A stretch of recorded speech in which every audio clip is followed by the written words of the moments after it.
আবারও 4.1 মাত্রার কম্পনে কেঁপে উঠল রাজধানী সহ দেশের বিভিন্ন জেলা।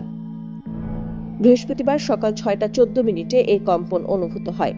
বাংলাদেশ আবহাওয়া অধিদপ্তর বলছে, ভূমিকম্পটি হালকা মাত্রার ছিল। এর উৎপত্তি স্থল ছিল নরসিংদীর শিবপুরে। ভূপৃষ্ঠ থেকে এর গভীরতা ছিল 30 কিলোমিটার। এমন অবস্থায় ভূতত্ত্ববিদদের মতে, বাংলাদেশে ভূমিকম্পের সম্ভাব্য মাত্রা ও ঝুঁকি নিরূপণে গবেষণার ঘাটতি আছে। তারা বলছেন, গবেষণার মাধ্যমে ভূমিকম্পের গতি প্রকৃতি জানতে হবে। দেশের ভূতাত্ত্বিক গঠন, টেকটনিক প্লেটের বিস্তৃতি, প্রকৃতি জানা অজানা ফল্টগুলোর অবস্থান সুনির্দিষ্টভাবে চিহ্নিত করতে হবে। এজন্য ভূতাত্ত্বিক জরিপ অধিদপ্তরকে জনবল ও যান যন্ত্রপাতি নিয়ে শক্তিশালী করা প্রয়োজন বলেও পরামর্শ দেন তারা। বাংলাদেশ ভূতাত্ত্বিক সমিতি আয়োজিত বাংলাদেশের ভূতাত্ত্বিক অবস্থান, বড় ভূমিকম্পের সম্ভাবনা এবং করণীয় বিষয়ে সংবাদ সম্মেলনে ভূতত্ত্ববিদরা জানান, ঢাকার পূর্ব ও পশ্চিমাঞ্চলের অবকাঠামোগুলো ভূমিকম্পের জন্য ঝুঁকিপূর্ণ, কারণ ওই এলাকার মাটির মান সন্তোষজনক নয়। নিচু জলাভূমি ভরাট করে অবকাঠামো গড়ে উঠেছে। এক্ষেত্রে অবকাঠামোর মান নিশ্চিত করার বিষয়ে সংশয় আছে।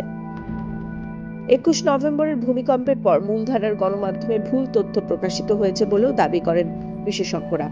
বলেন, এতে মানুষের মনে আতঙ্ক ছড়িয়ে পড়ে। মানুষকে আতঙ্কিত না করে সচেতনতা বাড়ানো ও প্রতিরোধ ব্যবস্থা নেওয়া প্রয়োজন। ভূমিকম্প বিশেষজ্ঞ বা ভূতত্ত্ববিদদের এ ব্যাপারে গণমাধ্যমে বেশি বেশি কথা বলা উচিত। এজন্য ভূতাত্ত্বিক জরিপ অধিদপ্তরকে শক্তিশালী করে একজনকে মুখপাত্র নিয়োগ করা যেতে পারে বলেও পরামর্শ দেন বিশেষজ্ঞরা। টেকটনিক প্লেটে বাংলাদেশের যে অবস্থান, তাতে দুটো প্লেটের সংযোগস্থল রয়েছে। পশ্চিমে ইন্ডিয়ান প্লেট আর পূর্বে রয়েছে বার্মা প্লেট, আর বাংলাদেশের উত্তর দিকে আছে ইউরেশিয়ান প্লেট। ভূমিকম্প বিশেষজ্ঞদের মতে, ভারতীয় প্লেটটি ধীরে ধীরে পূর্ব দিকে অগ্রসর হয়ে বার্মা প্লেটের নিচে অর্থাৎ পার্বত্য চট্টগ্রামের নিচে তলিয়ে যাচ্ছে, আর এই তলিয়ে যাওয়ার কারণে একটি সাবডাকশন জোনের তৈরি হয়েছে। এই জোনের ব্যাপ্তি সিলেট থেকে টেকনাফ পর্যন্ত বিস্তৃত। পুরো চট্টগ্রাম অঞ্চল এর মধ্যে পড়েছে। এখানে বিভিন্ন সেগমেন্ট আছে। এই সেগমেন্টে 8.2 থেকে 9 মাত্রার শক্তি জমা হয়ে আছে। এটা বের হতেই হবে বলে মত বিশেষজ্ঞদের। তাদের মতে, এখানে প্লেট লেকড হয়েছিল। এর অতি সামান্য ক্ষুদ্রাংশ খুলল বলেই 21 নভেম্বর ভূমিকম্প হয়েছিল। এটিই ধারণা দেয় যে দেশের সামনে বড় ভূমিকম্প দ্বারপ্রান্তে। তাই ভয় নয়, বাড়াতে হবে সচেতনতা।